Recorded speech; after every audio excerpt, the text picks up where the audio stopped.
Hi everybody, it is Jennifer Ferguson with Artistic Painting Studio for those of you that don't know me yet.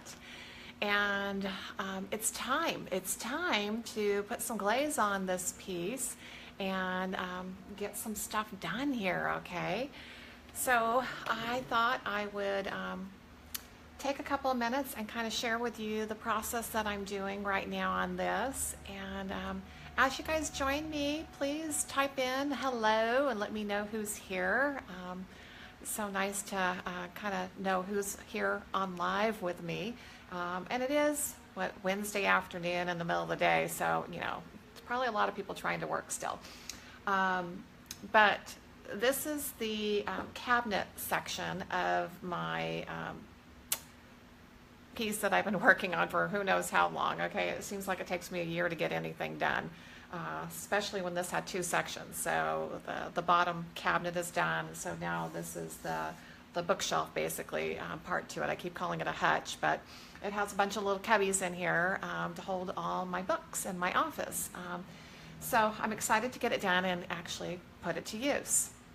But on this piece, and I'll just turn this a little bit so you guys can see, I did my wet blending or distressing technique the other day, and you can definitely find that video on my page. I think it was last week, so you could just scroll on down and find it and see the technique for actually doing that.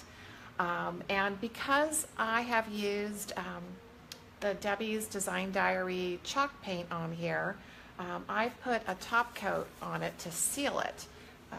And I always seal any chalk style or chalk type paint that you're using. If you're going to go to put a glaze on it, make your life a lot easier and seal it before you try to glaze it, okay? So the product that I used on this one is called Final Coat, and it's actually just a wipe-on varnish. So I use these stinging pads or microfiber pads, and it's really easy to apply. So I'm not going to take the lid off or anything because I've already done this, but basically I put the pad directly over the top of it and just pour it like that. I don't lift the two away from each other so it's pouring, but just kind of like getting some of the product into the applicator sponge, and then you just wipe it on. So it's very easy. It's meant to go on paper thin. So as a protective coat, I would put on probably about 3 or 4 coats depending on the use of what you're using it for, because it gets harder and more durable coat after coat. And it goes really far, and it goes, I mean, it's really quick. It dries so fast that after I applied my first coat, within like 10 minutes, I could go ahead and put on my second coat. So that was great. And I don't know if you can see, but it only used like that much of the bottle for 2 coats on here. Okay, so I put 2 full coats on. That way I'm going to have a sealed, okay, I'm just trying to find a place to put that, a sealed surface to glaze on. And that's part of what makes your glazes really work well. Kathy, it's meant to go on so incredibly thin that spraying it probably wouldn't be good because it's going to go on too thick. Kathy, I sell the Final Coat. It's on my website, which is artisticpaintingstudio.com. When I'm done with the video, I'll post the direct link so it'll be easy for you to find it. But it's a great varnish. I have used it on cribs. I know it's baby safe. I've used it on cabinetry and people's kitchens, and it's held up. You know, almost every piece I work on, I'm either using the Final Coat or using Proceed. So either one. But yeah, Kathy, I don't think you can spray it just because of the whole idea of it being so thin. I mean, you can't spray a layer that thin. It's not really supposed to go on thick and self-level. It's really supposed to go on just thin. Okay, so to make glazing easy and make yourself a happy glazing day, okay, You want this surface sealed, because if this surface is porous and soaking in your glaze, it's going to work against you and it's not going to be fun at all. Now to create my glaze, I used, and I know everything's backwards on here, you guys, I'm sorry. This is Proceed Full Bodied Glaze, okay? And I colored it with mainly Van Dyke Brown Hue and I think a little bit of Coffee Bean. Now, these are colorants. These colorants can be used to tint your glazes, tint your plasters. You can actually freehand with them if you want to. So there's a lot that you can actually do with the colorants. And I've mixed up a glaze, okay, with those colors. And I think this is about the right one. I should have played with this a little bit before I got on here. So I'm going to add a little bit more glaze to it just to make sure that this is open enough, okay? And I think I'm going to actually throw some more of the Coffee Bean in here, because this is a really dark brown. Coffee Bean kind of goes towards a black brown. Oh, I appreciate you sharing my video. That's awesome. Yes, Proceed is great. Proceed makes a really, really great product. Okay, I have a ton of brushes sitting in front of me, but not one single stir stick. So, excuse me just a second, but I'm going to grab one. Never seems how much I try to prepare and be ready to do this. I always seem to have to get up and get something. Okay, so I guess that's just going to be my whole thing. Okay, I'm never going to be prepared enough that I don't have to get up at least once.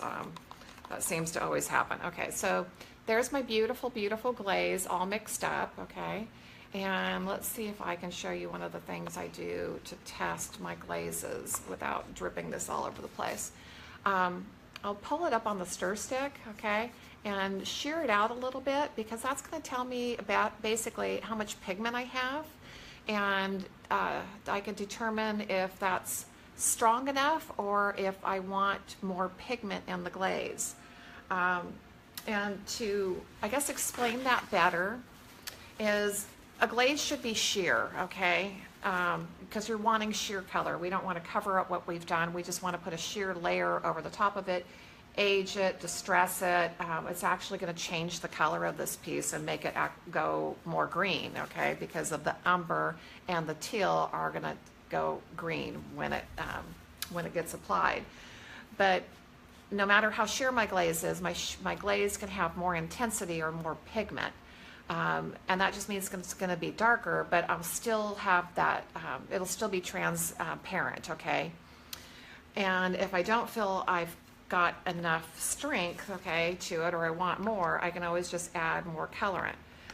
A typical recipe that I like to work with is 1 cup of glaze to approximately 3 tablespoons of the colorant. Now, if that's too strong or too weak, you can adjust, okay? But that tends to be what I would say a medium saturated glaze that works really good for a lot of projects. If you're needing something more sheer, then you're probably going to be down to 2 tablespoons, 1.5 to 2 tablespoons. Okay, now that's got a lot of pigment in, okay? So I think we're probably ready to go. And I wanted it a little bit stronger. Sometimes I just like having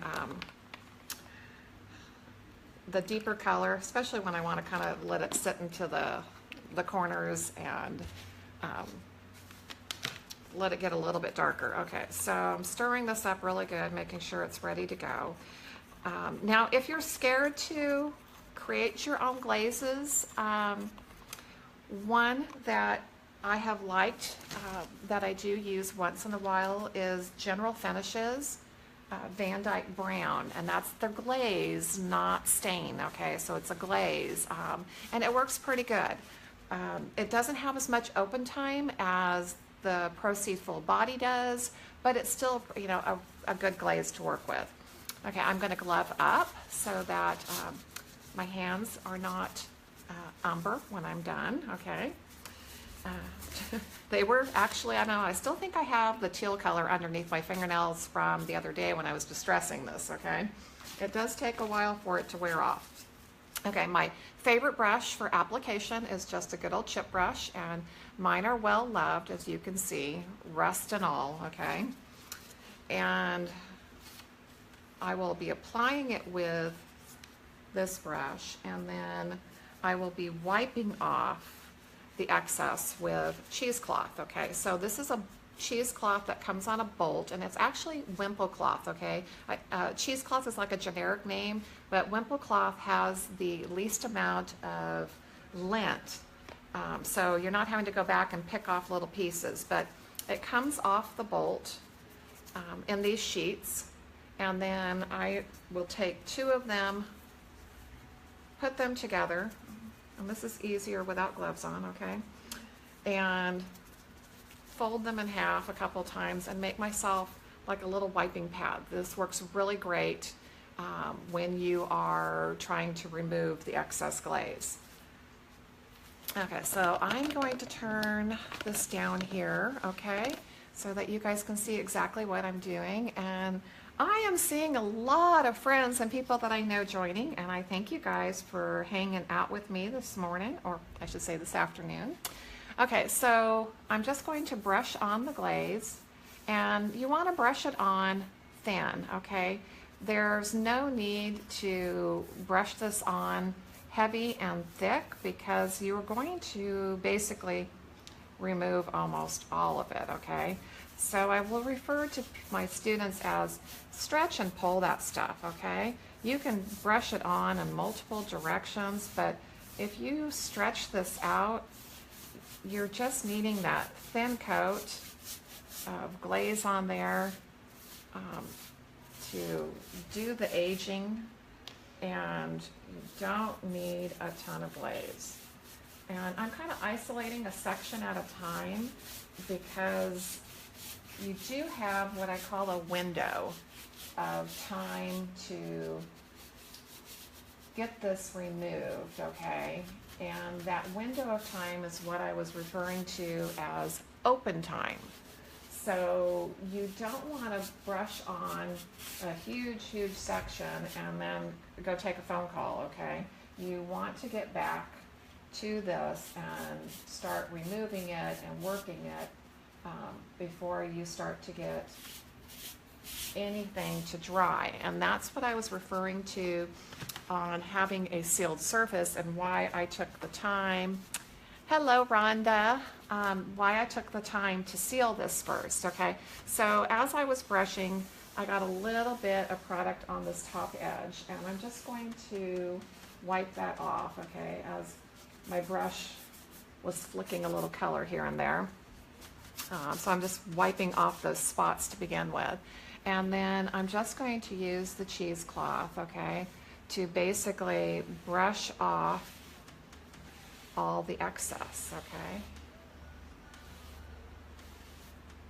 And I have used just like one section where it's removing all of it. So now I'm going to flip over to a cleaner side of the cheesecloth, and this was what I referred to as kind of finessing. And I'm not pushing hard, you guys.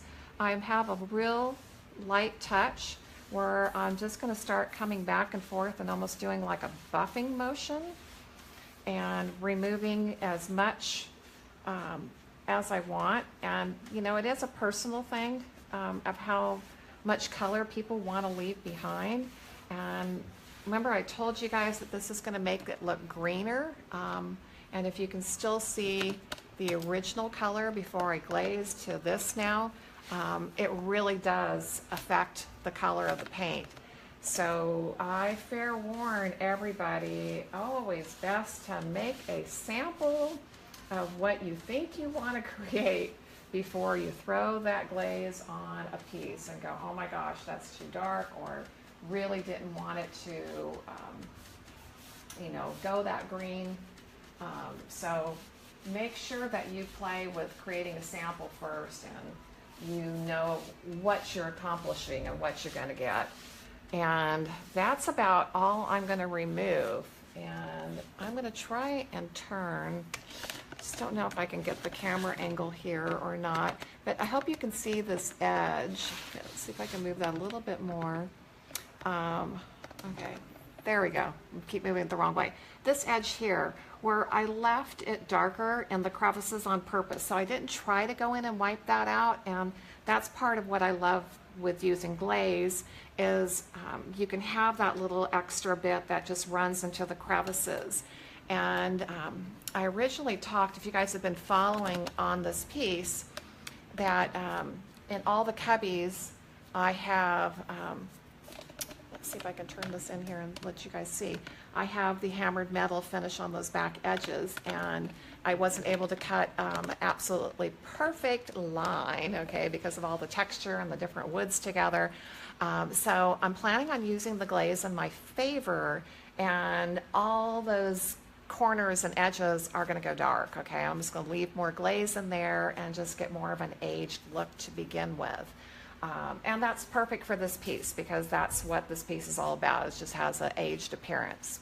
So I think that's it, guys. I thank you for joining me. This was going to be just a short little quick video talking to you guys about top coating over your chalk paints and sealing them before you glaze and how to do an easy glazing technique here. But I am going to get busy and get this sucker done because it needs to leave this room and get in the office by tomorrow night, okay? So I still have layers to do. You guys have an awesome afternoon, and I'll see you soon. Thanks for joining me. Bye.